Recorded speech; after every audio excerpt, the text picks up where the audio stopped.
Sudah. Yang kedua sudah. Itunya yang nomor 2 kan? Sudah.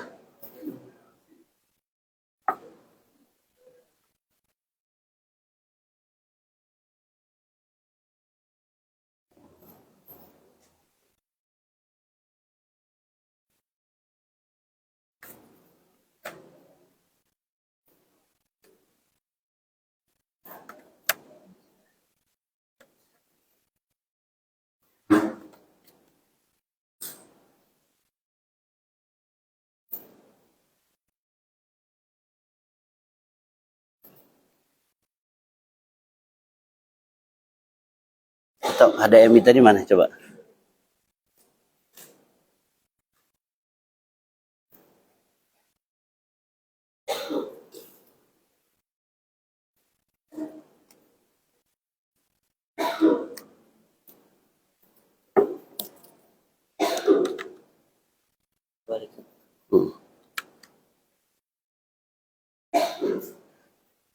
Di sini sudah connect.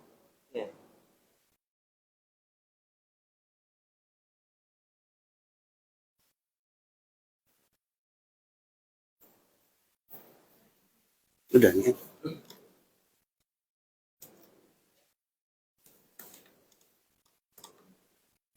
Coba kita tukar ini posisinya.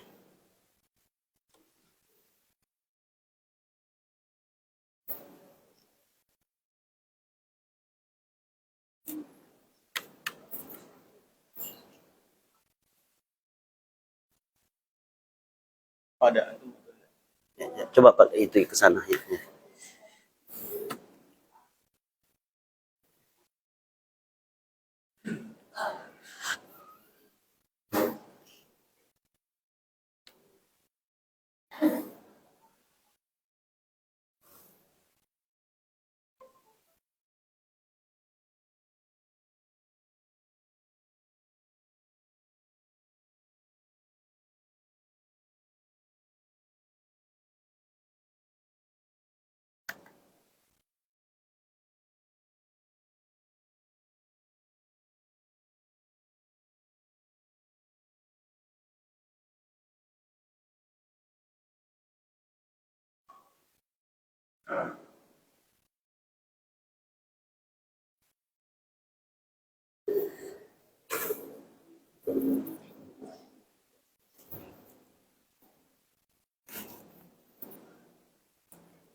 Bismillahirrahmanirrahim.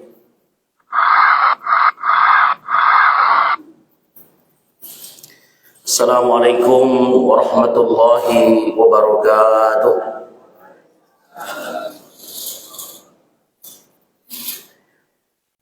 Alhamdulillah alladzi kataba anna fitratal insan taqumu 'ala al-akhlaq al-hamidah wal akhlaqu simatu hasanatin fil mujtama'.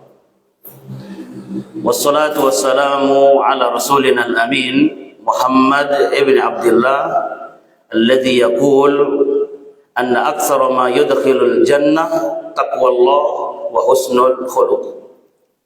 Amma ba'du. Qalu subhanaka la ilma lana illa ma 'allamtana innaka antal alimul hakim. Allahumma allimna ma yanfa'una wanfa'na bima 'allamtana wa zidna ilma. Allahumma ij'alna mimman yaqra'ul Qur'ana fayarqa wa la taj'alna mimman yaqra'uhu fayazilla wa yashqa. Allahumma ij'alna mimman yuhillu halala wa yuharrimu harama wa ya'malu bimuhkamih wa yu'minu bimutashabihi wa yatlu haqqa tilawati 'ala al-wajhi alladhi yurdika 'anna. Ikhwah musallin, akhwat al-musalliyat, Bapak, Ibu-ibu, hadirin hadirat rahimakumullah. Bil khusus yang sama-sama kita muliakan Ketua Dewan Kemakmuran Masjid Darun Nikmah dan segenap pengurus.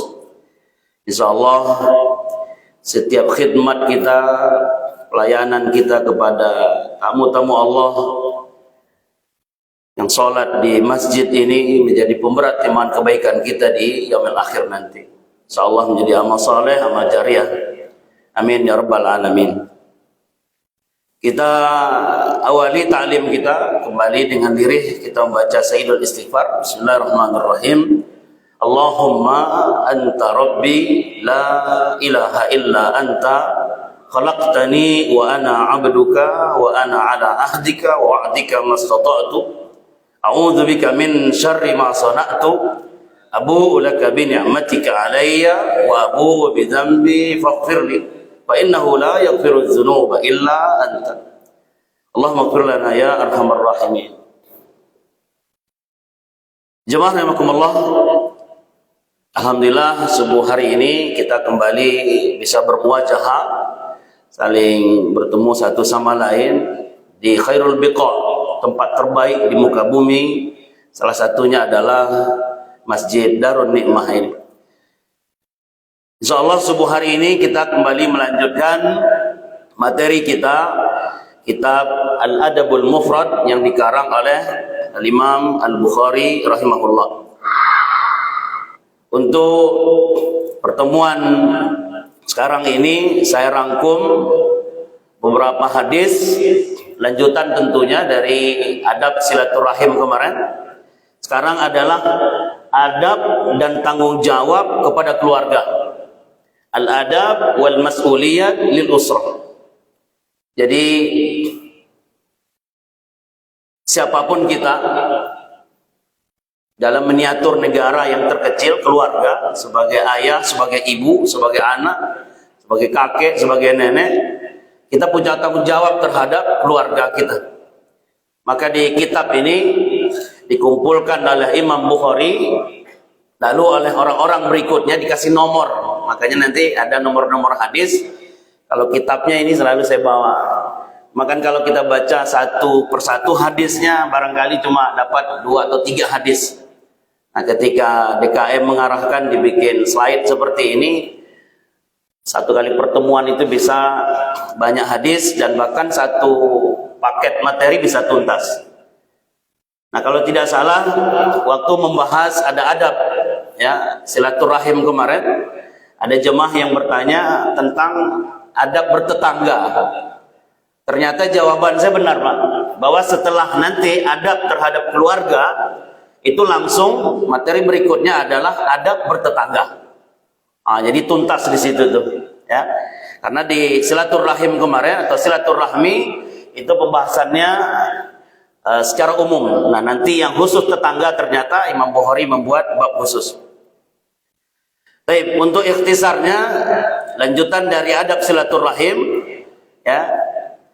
Khusus untuk tanggung jawab kepada keluarga itu ada di hadis 76, tentu sesuai dengan kitab saya ini. Karena ada beberapa penerbit untuk menerbitkan kitab adalah Al-Adabul Mufrad ini. Untuk hadis 76 sampai 79, kalau babnya bab 41 sampai 53. Ya, judulnya insya Allah mengingatkan kita kembali tentang panduan Islam, panduan Nabi kita Muhammad SAW tentang adab dan tanggung jawab kepada keluarga. Ya. Kita sebenarnya singkat saja Bapak dan Ibu doa kita terhadap atau kepada Allah. Az-Zukhruf ayat 70. Udkhulul jannah antum wa azwajukum tuhbarun. Masuklah kalian ke dalam surga. Antum, kalian kata Allah. Wa azwajukum, pasangan-pasangan. Suami, istri. Ya berarti setelah itu paket keluarga. Situ ada anak, ada kakek, nenek. Tuhbarun. Nanti kalian dihormati. Kalian dimuliakan. Kalian diservis oleh Allah. Jadi bagaimana target rumah di Pondok Kelapa ini kita bisa pindahkan Pak menjadi rumah di akhirat nanti. Ya, jadi kebaikan hidup di dunia ini insya Allah akan kita bawa menjadi kehidupan abadi di akhirat nanti. Az-Zukhruf ayat 70. Udkhulul jannah antum wa azwajukum tuhbarun. Nah, kita awali dari firman Allah surat An-Nisa ayat 9. A'udzubillahi samil alim minasyaitonir rajim.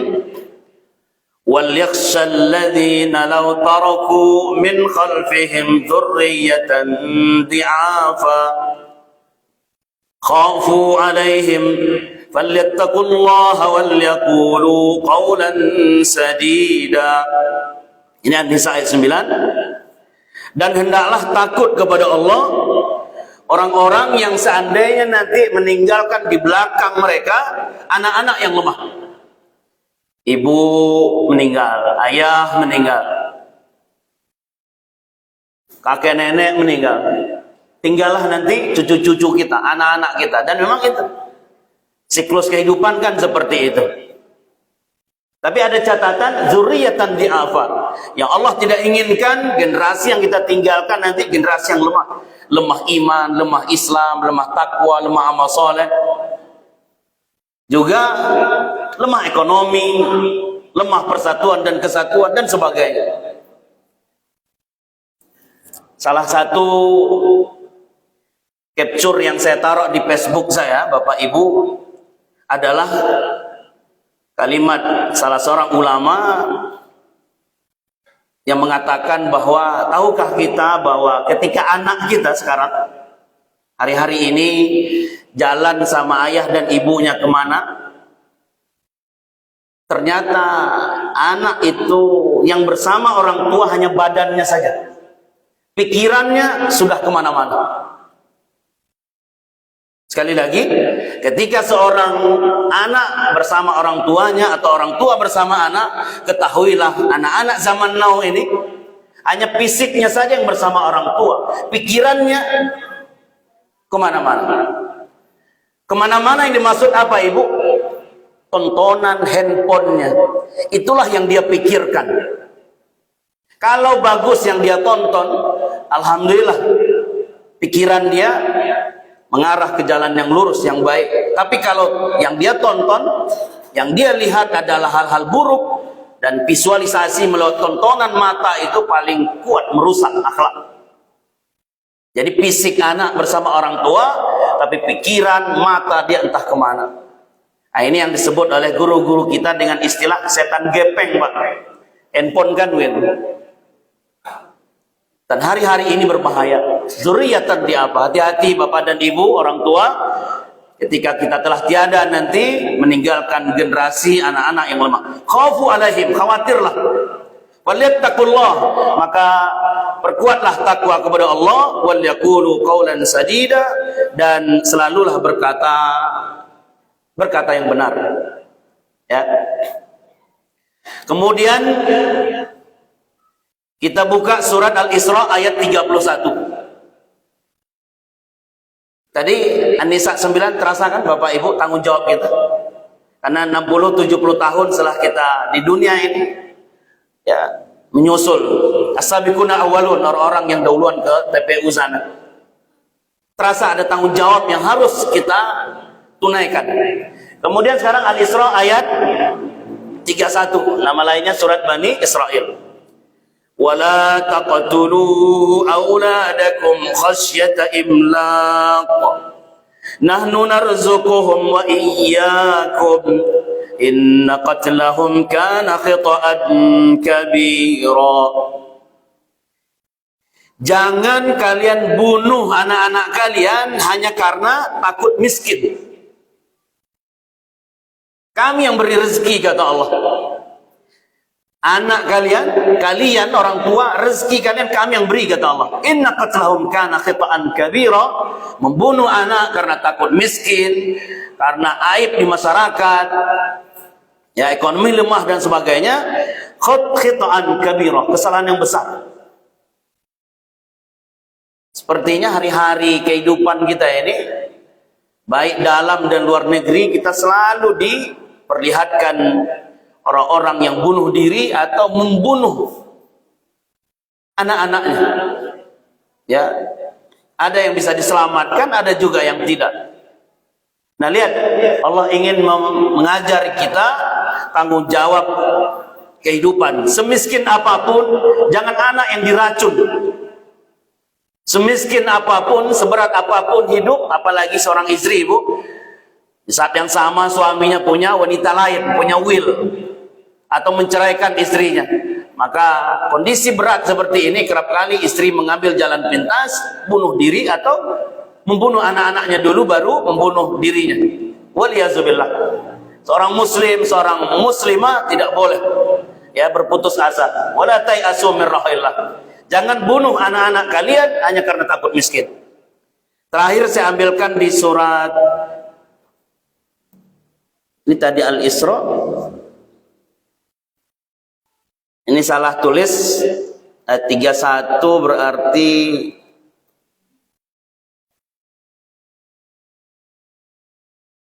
ini Al-An'am ini, ya.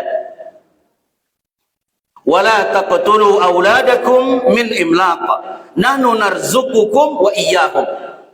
Redaksi ayat hampir mirip. Surat Al-An'am kalau tidak salah. Jangan bunuh anak-anak kalian karena takut miskin juga kata Allah. Nahnu narzuqukum wa iyyahum. Kami yang memberi kalian rezeki dan anak-anak kalian. Ya.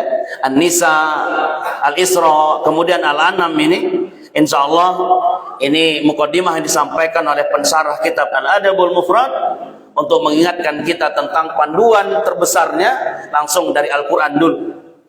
Nah, sekarang apa saja item-item, poin-poin tanggung jawab kita terhadap keluarga?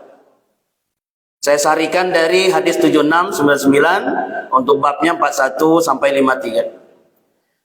Bapak, ibu-ibu, jamaah rahimakumullah, yang pertama mas'uliyah lil banat. Orang tua punya tanggung jawab terhadap anak perempuan. Disebutkan dalam hadis, ya. Di antaranya man kana lahu salasu banatin. Siapapun ya, ayah bunda, bapak ibu yang memiliki anak perempuan 3 orang, dirawat dengan baik, diberi pakaian dengan baik, disekolahkan dengan baik, sampai masanya nanti mereka berkeluarga, punya suami, dikawinkan dengan baik. Kunna hijaban minan nar. 3 anak perempuan yang diperhatikan totalitas oleh ayah dan ibunya, maka kata Nabi SAW, wasilah 3 anak perempuan itu menjadi penutup, ya, menjadi penutup jalan agar ayah ibunya tidak masuk neraka. Dalam hadis yang lain, Nabi menyampaikan illa adkhalatahul jannah. Ya. 2 atau 3 anak perempuan itu akan memasukkan orang tuanya ke dalam surga.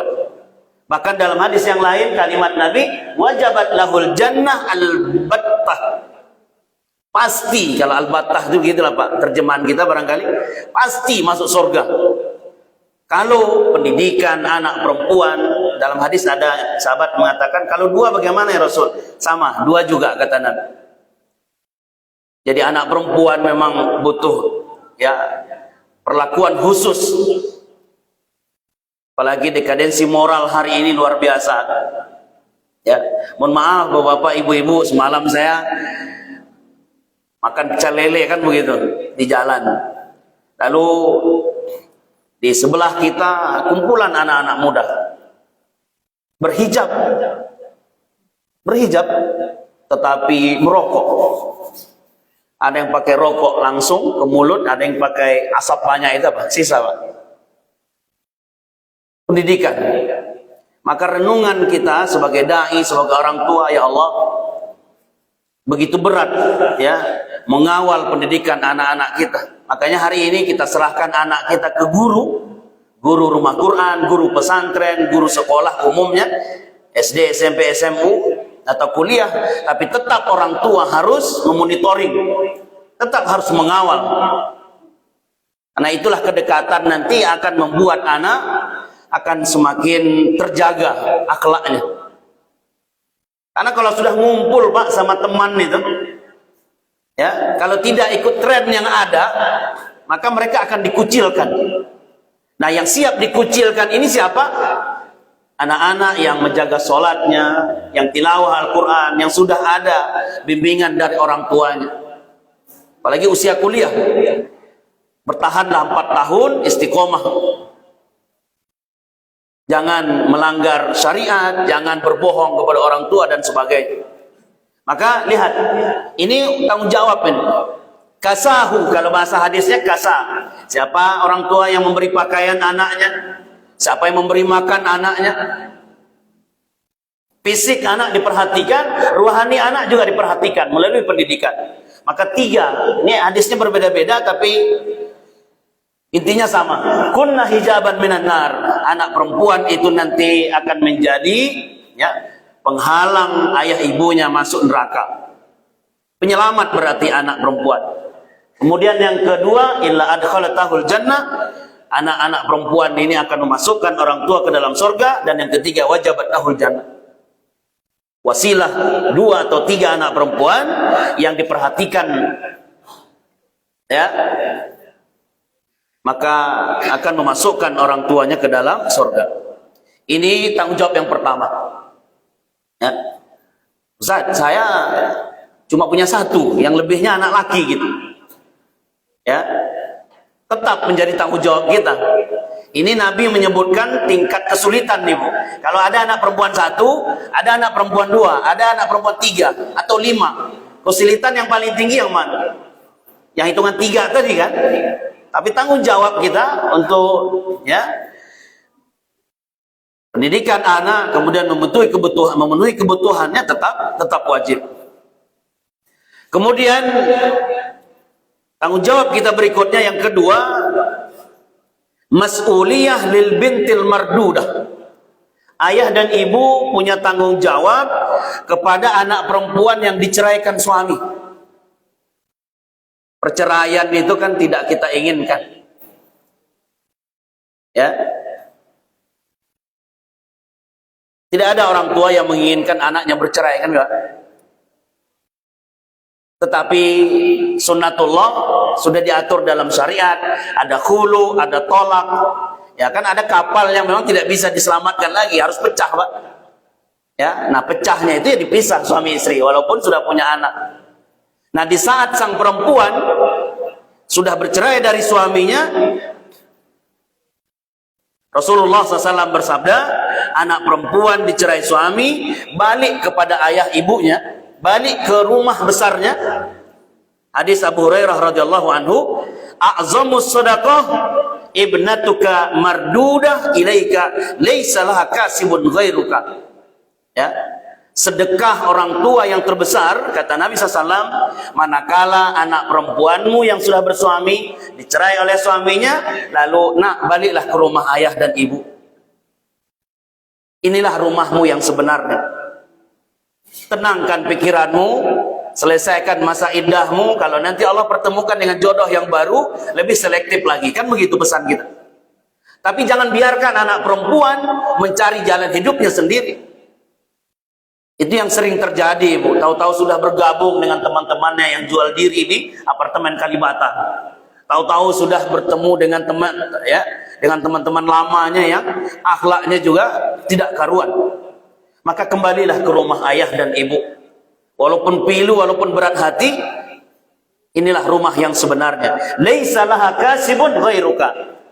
Ayah, kata Nabi gitu, anak perempuanmu bawa ke rumah karena tidak ada tempat dia bersandar melainkan kepada ayahnya. Nah, ini ya disebutkan dalam syariat Islam. Jadi indah betul kalau kita ya telusuri satu persatu syariat ini, apalagi ini kan adab ya dalam kehidupan, karena kita ingin selamat dunia akhirat. Kemudian yang ketiga, mas'uliyatul akhwat, tanggung jawab kita terhadap saudara perempuan atau saudari perempuan. Jadi kita punya adik perempuan, punya kakak perempuan, ternyata kita punya tanggung jawab terhadap mereka. Ini yang ketiga. Hadisnya panjang, lalu saya rangkum, man kana lahu salasu akhawat. Siapapun yang memiliki 3 saudari perempuan dan bertanggung jawab mengurusi mereka, sama tadi ketika 3 anak perempuan kita urusi dengan baik. Sekarang saudara yang pernah numpang satu rahim, Pak.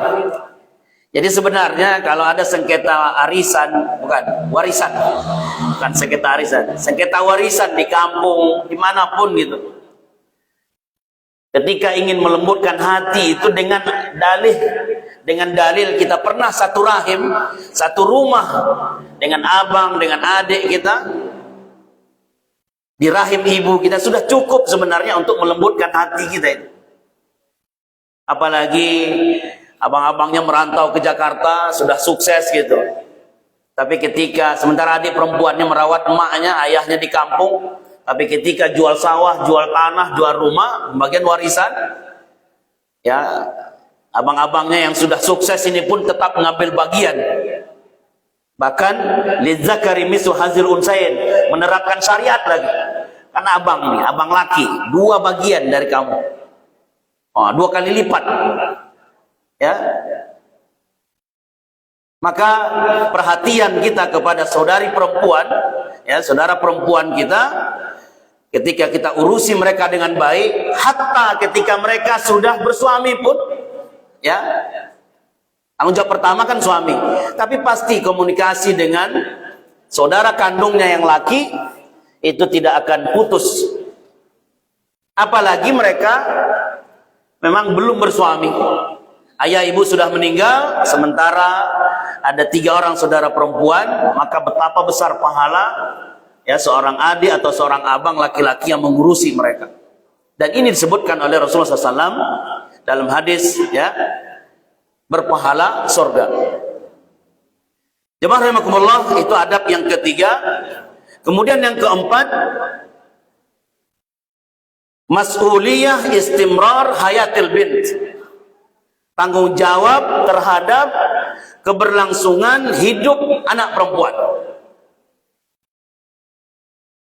Ayat tadi di surah Al-Isra, "Wala taqtulu auladakum khasyata imlaq," itu sudah menjadi hentakan keras betul dari Allah. Jangan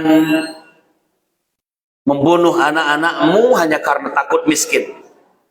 Jadi ini orang tua punya tanggung jawab untuk, ya, keberlangsungan hidup anaknya. Makruh atau dibenci, Pak, kalau ada orang tua berdoa, ya Allah, ini untuk saya saja sama bini, sama istri susah makan, mana anak masih kecil-kecil lagi perempuan, ya Allah matikan saja mereka, kirim lagi COVID ya Allah. Waliyazubillah. Ibnu Umar, berarti Abdullah bin Umar bin Khattab radhiyallahu anhu, pernah memarahi seorang laki-laki, disebutkan dalam kitab ini, ghadaba ala rajul yatamanna mauta ibnatih. Karena sang ayah ini, laki-laki ini apa? Dalam doanya, dalam permintaannya adalah meminta kepada Allah agar anaknya itu dimatikan lebih awal. Ya. Allah kirim penyakit, atau di jalan nanti ditabrak orang atau jatuh dari pohon gitu. Berarti ketakutan terhadap, ya, keberlangsungan hidup ini dari dulu sudah ada, Pak. Apalagi zaman sekarang ini, di saat gaya hidup sosialita, borjuis, apalagi ingin membanggakan satu sama lain, alhaakumut takasur, bermegah-megah satu sama lain. Maka ada rasa malu ketika memiliki anak yang tidak bisa dinafkahi dengan baik, beda dengan anak-anak yang lain. Maka Umar bin Khattab marah, anta tarzukuhu, ya. Apakah kamu yang memberi rezeki anakmu? Jadi Umar, ya, marah besar, Ibnu Umar marah besar kepada laki-laki tersebut yang berharap anaknya meninggal lebih awal. Ya, karena begitu berat himpitan hidup gitu. Kemudian setelah yang keempat, tanggung jawab kita berikutnya adalah mas'uliyatu hamlis sabi 'alal atiq. Ketika anak kita masih kecil, ada tanggung jawab atau adab kita kepada anak. Apa itu? Kasih sayang kepada anak dengan menggendong di bahu. Dukung. Kalau dulu di kampung kan begitu, Pak. Sering kita naik ke tengkuk ayah kita kan. Atau juga anak manjat-manjat punggung ayahnya, atau juga didekap gitu. Para sahabat heran dan takjub. Ini awal syariat ya. Awal syariat melembutkan hati manusia yang pura-pura sok-sokan keras, Pak. Tidak mau mengeluarkan air mata kalau ada kematian anaknya. Itu profil para sahabat sebelum memeluk Islam seperti itu. Padahal kalau tidak di depan orang, Pak, meraung-raung gitu, sedihnya. Tapi kalau sudah berkumpul, oh ini panglima ini. Ini koid ini. Panglima, pemimpin, kabilah. Ketua adat, ketua suku. Nggak boleh mengucurkan air mata. Nggak boleh terlalu sayang dengan anak. Maka lihat para sahabat menceritakan, karena Rasulullah SAW wal Hasan ala atiqih. Rasulullah SAW keseharian beliau sebagai kakek, ketika berjalan, ketika di masjid, Hasan itu ada di pundak Nabi, Pak. Ya. Dan doa Nabi yang terkenal, Allahumma inni uhibbuhu fa ahibbahu. Ya Allah, saya sangat sayang sama cucu saya Hasan. Maka sayangilah beliau juga oleh engkau ya Allah. Nah, itu kan doa kakek itu.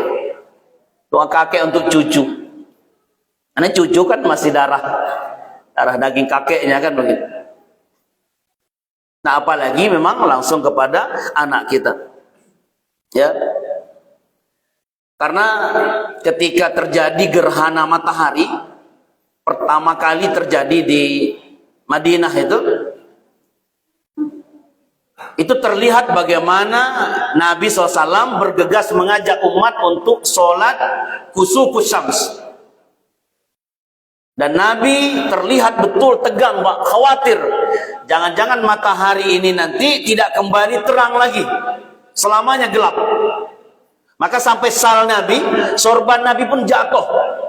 Saking takutnya beliau, lalu fa idza raaitum zalika fafzau ila shalah. Kalau terjadi gerhana matahari, gerhana bulan, segera salat. Kan itu sunnahnya. Tapi tahukah kita kejadian yang mengharu birukan? Ya, di saat gerhana terjadi, Ibrahim yang masih kecil, anak laki-laki Rasulullah SAW meninggal dunia. Itu semua kota Madinah itu berkabung, Pak. Ya. Semua sedih. Tapi sedihnya tidak ada yang mengeluarkan air mata. Paling ibu-ibu aja. Kalau ibu-ibu kan di mana-mana memang teriak, histeris. Ya. Waktu dapat berita bahwa perang Mu'tah, ya, perang terbesar itu, termasuk perang terbesar itu, Ja'far bin Abi Thalib, ini kan saudara Nabi, saudara dekat Nabi, meninggal dunia, sementara istri Ja'far sudah menyiapkan kue, Pak. Anak-anaknya sudah disuruh mandi, sudah disuruh dandan, ayah sebentar lagi pulang. Ternyata Nabi datang membawa pedangnya.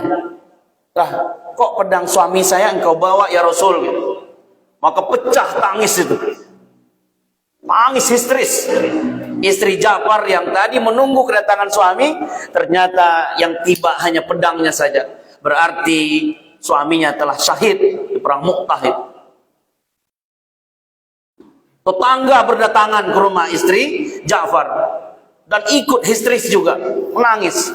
Nah, maka di saat itulah keluar sabda Nabi, isna'u li ali Ja'far ta'aman fa innahum atahum ma yusghiluhum. Ayolah sekarang kalian buatkan makanan yang banyak untuk keluarga Ja'far. Lihatlah istrinya, lihatlah anak-anaknya, ya, dalam kesedihan yang berat. Buatkan makanan, kata Nabi. Karena nggak ada lagi yang bisa menghibur, Datang Nabi SAW, ya, datang tetangga, datang makanan, ya minimal melihat anak-anaknya nanti. Kalau anak-anak kan dunianya, dunia suasana Pak. Melihat ibunya menangis, ya dia ikut menangis. Nanti ibunya masuk kamar, nah, ada makanan mereka santap. Ya kan? Tapi kasih sayang itu seperti itu. Maka Rasulullah SAW mengambil, ya, menggendong jenazah si Ibrahim yang masih kecil ini, dan Nabi SAW bersabda, innal aina latadma wal qalba yahzan, atau la yahzan. Air mata itu mengalir, hati ini bersedih. Wa inna li firaqika ya Ibrahim lamahzunun, berpisah dengan kau wahai anakku berat, sedih. Itu para sahabat melihat Pak, air mata Nabi mengucur. Maka para sahabat, kalau bahasa kita yang sambil nyolek tuh Pak, ya Rasul, engkau menangis di depan orang banyak begini. Jadi aib kalau zaman dulu itu menangis Ibu. Ya. Nah kata Nabi SAW seperti itu tadi. Mata itu aslinya memang kalau datang waktu sedih ya menangis. Hati itu nggak bisa berbohong. Oh sejak saat itu Pak, Ibu, ya panglima-panglima perang, suami-suami, ya, kalau datang musibah, kematian istri, kematian anak, kematian keluarga, mereka tumpahkan tangis itu luar biasa. Ternyata kita selama ini pura-pura saja. Laki-laki juga kalau dia menangis berarti kan punya kelembutan hati. Beberapa orang tua yang mengantar anaknya ke Gontor sana, ya, itu di depan anaknya, ya, terlihat kuat dan hebat gitu, tidak menangis. Nah terjadilah perpisahan, anak ditinggal di pesantren, orang tuanya balik, masuk mobil. Ternyata baru sekitar sekilo lah dari pesantren Pak, mobil diparkir, suami istri meraung-raung di dalam, menangis sekencang-kencangnya. Nah, ingat dengan anaknya, selama ini belum pernah berpisah kan. Saya waktu di Gontor Melarak itu, di Ponorogo itu, saya bertemu dengan tentara yang sudah seminggu di situ, polisi juga dari Maluku. Di samping perjalanan katanya 7 hari baru sampai di Ponorogo lewat laut, dan orang tuanya polisi, tentara. Sudah seminggu Pak nggak mau pulang, tetap menunggu anaknya di pesantren. Ya. Nah ini kan menunjukkan kasih sayang orang tua kepada anak. Ternyata, ya, kerinduan, kasih sayang, air mata itu bentuk kelembutan hati orang tua kepada anaknya, apalagi berpisah, ya, menuntut ilmu atau berpisah seperti Rasul dengan Ibrahim tadi. Maka doa Nabi, Allahumma inni uhibbu fa ahibbahu. Saya sayang kepada Hasan, Husain, maka sayangilah mereka ya Allah. Saya cinta dengan mereka, cintailah mereka. Baik, jemaah rahimakumullah. Kemudian yang keenam, mas'uliyah qublatus sibyan. Di antara tanggung jawab kita, kalau tadi menggendong, sekarang mencium anak. Ya, kedekatan ayah, kedekatan ibu itu bisa dijadikan wasilahnya melalui dekapan, melalui mencium anak. Nabi SAW selalu mencium cucu beliau Hasan dan Husain. Bahkan Nabi SAW bersabda, man la yarham la yurham. Siapa yang tidak menyayangi orang, maka dia tidak akan disayangi oleh pemilik langit dan bumi. Tidak akan disayangi oleh malaikat. Bawaannya keras, kasar gitu. Ya. Di kitab ini, di Al-Adabul Mufrad, diceritakan bagaimana A'rabi, orang-orang Arab dusun, Badui. Kehidupan yang keras, bertani Bu, kemudian mengembalakan kambing dan sebagainya. Ya, ngurusin anak juga nggak ada waktu gitu. Apalagi untuk memeluk, kemudian menggendong, mencium. Bahkan ada sahabat, ini Aqra bin Habis. Itu nama asli Arabnya Al-Aqra ibnu Habis. Bukan Habis bahasa Indonesia, Pak. Namanya begitu. Aqra bin Habis. Kata beliau, "Ya Rasul, saya punya 10 anak." Orang Arab kan banyak anaknya. "Saya punya 10 anak. Tidak ada satupun yang saya cium. Sejak mereka balita, sejak mereka lahir sampai hari ini, sudah 10 ya Rasul. Tidak pernah ada satupun yang saya cium." Lihat, keluar kalimat Nabi, "Man la yarham, la yurham."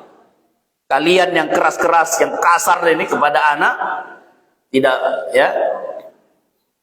sayang kepada anak, maka pemilik langit dan bumi Allah SWT juga nanti tidak sayang kepada kalian. Nah, tetap ini ya program mendekatkan orang tua dengan anak, tapi nanti kan ini juga berbatas usia nih Pak. Kalau sudah nanti usia remaja, tentu ya modelnya lain lagi kasih sayangnya. Nah, Nabi SAW bersabda kepada Aqra bin Habis, "Awa amliku laka an nazagallahu min qalbik." Aqra atau Arabi, memang kalian mau nanti dicabut oleh Allah, betul-betul kalian nggak punya lagi kasih sayang. Jadi melihat orang itu kayak hewan buas saja melihat musuhnya, melihat mangsanya. Ayah melihat anaknya peduli amat lah, ibu melihat anaknya peduli amat juga gitu. Awa amliku laka an nazagallahu min qalbik. Jangan sampai ar-rahmah atau asy-syafaqah, kasih sayang ini yang ada di setiap kita, dan itu adalah titipan Allah. Ya, titipan Allah. Jangan sampai itu dicabut. Jangankan kepada orang lain, kepada anak sendiri, bawaannya marah-marah setiap waktu, Pak. Waliyazubillah. Baik, jemaah rahimakumullah. Mas'uliyah berikutnya, tanggung jawab berikutnya adalah al-waladu qurratu a'yun. Anak adalah penyejuk mata. Anak adalah pelanjut orang tuanya. Di kitab Al-Adabul Mufrad, pensyarah menyebutkan bahwa Rasul SAW selalu membaca surat Al-Furqan ayat 74. "Walladzina yaqulun Rabbana hab lana min azwajina wa dhurriyyatina qurrata a'yun waj'alna lil muttaqina imama." Ada orang-orang yang selalu bermunajat dalam doanya, berkata, "Ya Allah, wahai Tuhan kami, anugerahkanlah kepada kami istri-istri kami, dari keturunan kami, ya, dari istri lahirkan keturunan-keturunan kami, qurrata a'yun, penyenang hidup kami." Ya. Penyemangat di luar negeri ingin pulang segera ke Indonesia. Kenapa? Karena anak. Bekerja sampai malam ingin segera pulang, walaupun nanti anak sudah tidur, ingin pulang ke rumah. Jadikan kami imam bagi orang-orang yang bertakwa. Ya. Nah, ini doa juga perlu kita lanjutkan terus ya, sebagai orang tua. Nanti doanya dipotong, walladzina yaqulun, sampai situ Ibu dibuang. Namanya iqtibas. Dalam bahasa Arab, hatta Al-Quran pun boleh iktibas. Kita potong, kita buang istilahnya, lalu kita langsung berdoa, Rabbana hablana min azwajina wa dzurriyyatina qurrata a'yun waj'alna lil muttaqina imama.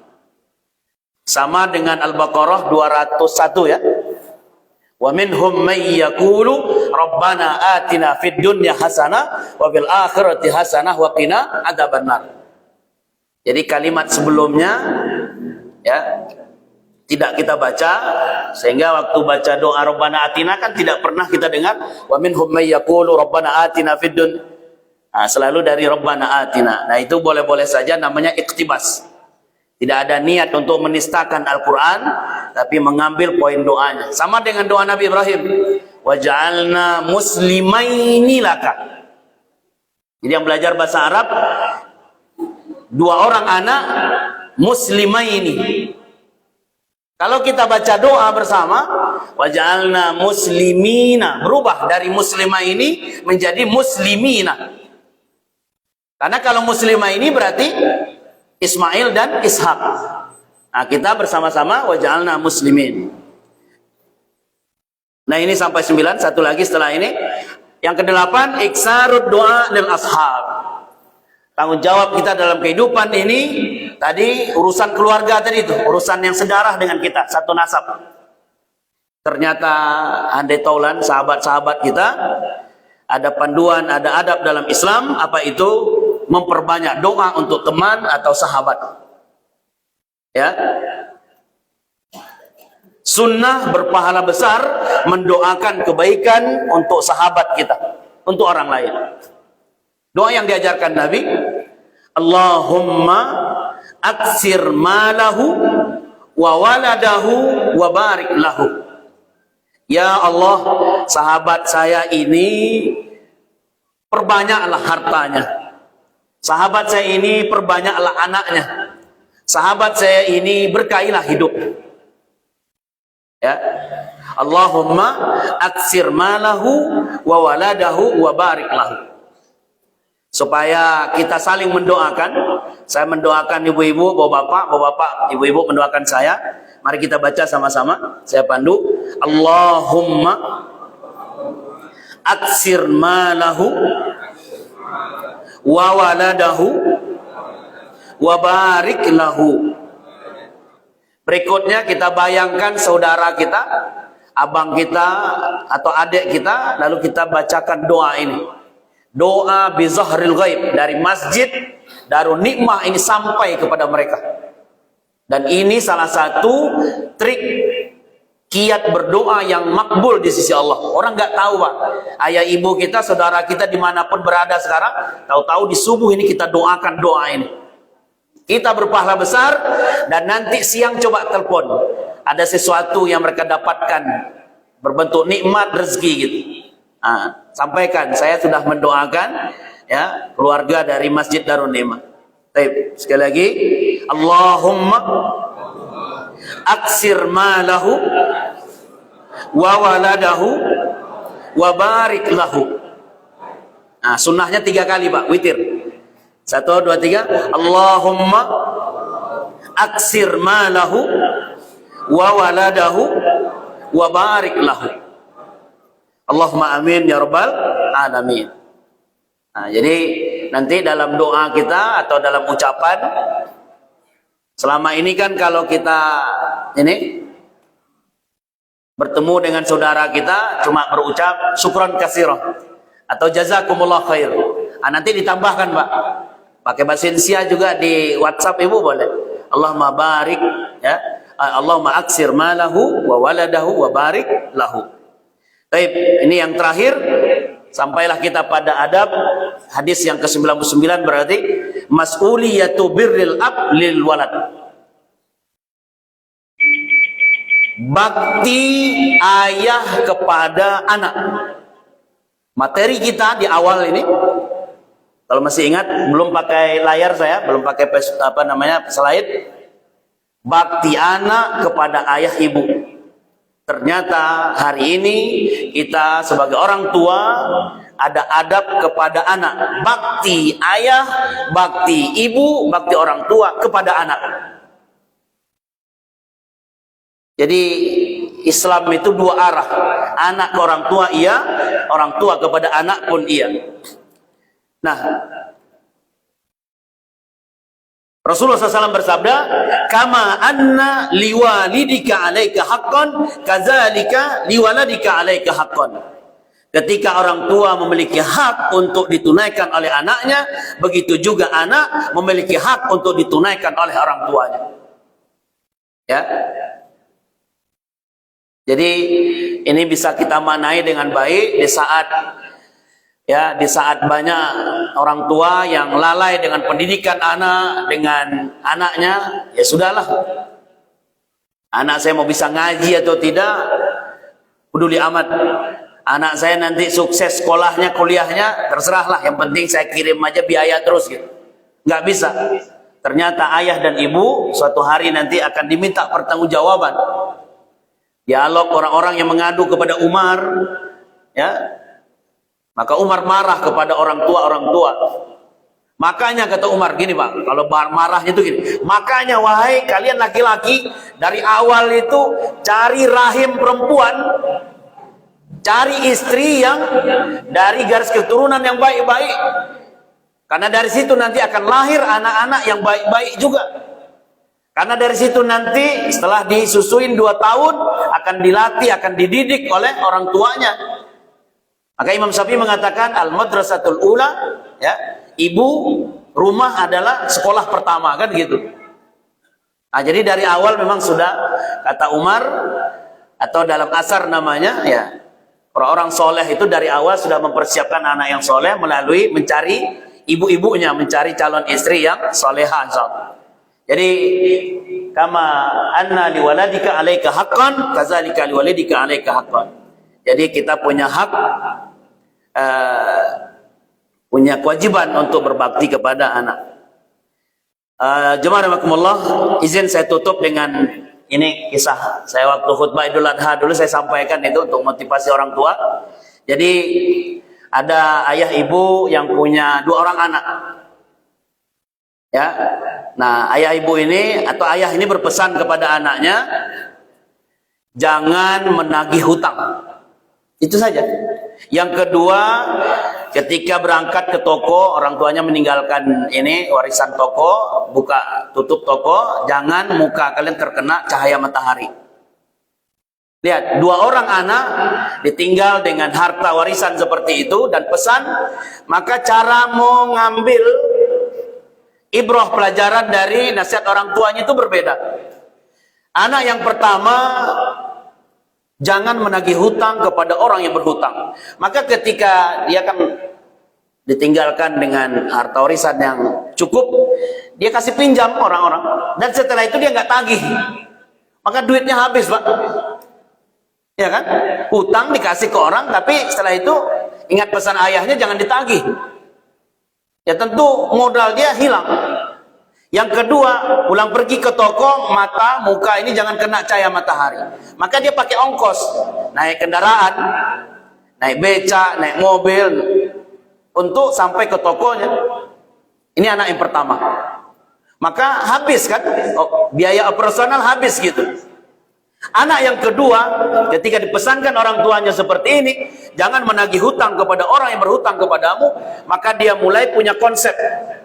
Untuk masa depannya, dia tidak akan royal memberikan orang hutang. Karena ketika sudah jatuh tempo menagih itu sulit. Dia akan berikan orang hutang, pinjaman apabila kondisi darurat betul. Ya kan? Nah yang kedua, pulang pergi buka toko, mukamu jangan kena cahaya matahari. Maka dia ambil ini pelajaran, bahwa saya akan berangkat ke toko setelah sholat subuh dan pulang dari toko ketika larut malam atau ketika sudah malam, sehingga nggak ada matahari yang bersinar. Lihat, 2 orang anak yang dididik oleh orang tua, ya, dengan kalimat seperti tadi ternyata memahaminya berbeda. Lihatlah, anak yang soleh, yang cerdas, memahami seperti yang saya sampaikan tadi. Sementara anak yang pendek antenanya, justru zohirnya, nah yaudah, ujung-ujungnya siapa yang sukses? Anak yang kedua tadi. Ya. Nah ini tanggung jawab kita terhadap anak-anak, ya, terhadap keluarga kita. Intinya dari materi kita hari ini atau subuh hari ini, saya tutup dengan hadis, ada Al-Bul Mufrad, hadis 100. Ja'alallahu ar-rahmah mi'ata juz'in fa amsaka indahu tis'ah wa tis'in wa anzala fil ardi juz'an wahidan fa min zalikal juz'i yatarahamul khalaiq hatta tarfa'ul farasu hafiraha an waladiha khasyata an tusibah. Allah menjadikan rahmat atau kasih sayangnya itu ada 100 bagian, Pak. Dan Allah masih menahan 99 bagian. Allah turunkan 1 saja ke muka bumi ini. Dari 1 bagian itu Seluruh makhluk, manusia, hewan saling berbagi kasih sayang. Sampai hewan pun mengangkat kakinya karena khawatir mengenai anaknya yang ada di bawahnya kan. Itu adalah salah satu bentuk rahmat Allah. Ada di kitab Al-Adab Al-Mufrad hadis ke-100.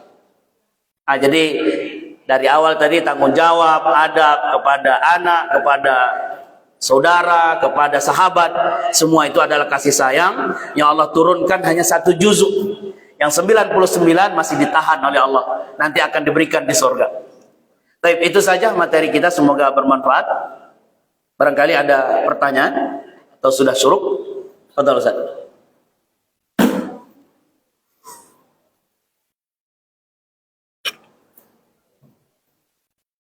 Assalamualaikum warahmatullahi wabarakatuh. Assalamualaikum warahmatullahi wabarakatuh. Teman sekarang ini perceraian itu hal biasa. Dan dari pertanyaan saya, pertama, bagaimana akibat perceraian itu sehingga anak itu tidak berbakti pada orang tua. Itu sering terjadi.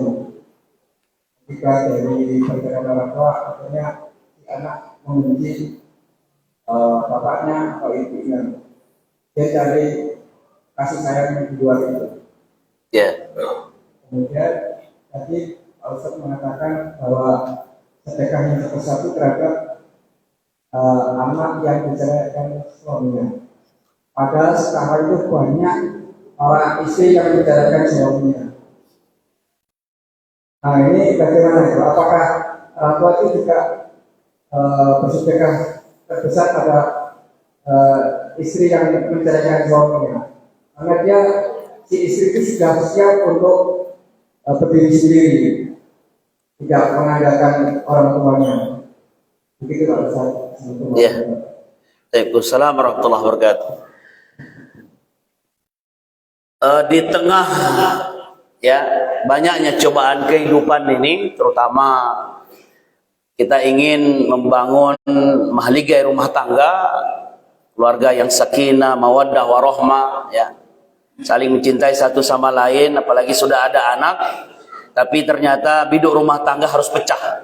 Itulah yang disebut dengan talak, ya, perceraian. Talak 1 dan 2 masih bisa rujuk, talak 3 ini berarti sudah tidak bisa. 1, 2 pun kalau sudah 3 bulan 10 hari kan tidak bisa juga balik, kecuali menikah kembali.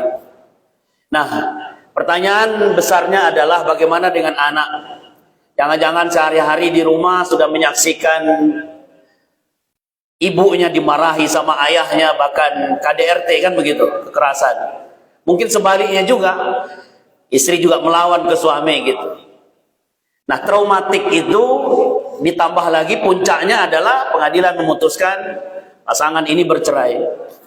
Maka di saat-saat seperti itu, yang kita harapkan turun tangan yang pertama adalah kakek nenek, orang tua dulu. Makanya hidup ini nggak bisa lepas dari orang tua.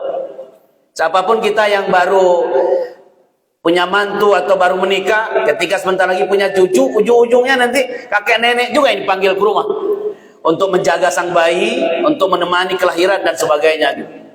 Maka itu yang pertama, Pak. Kakek nenek harus ambil bagian di situ.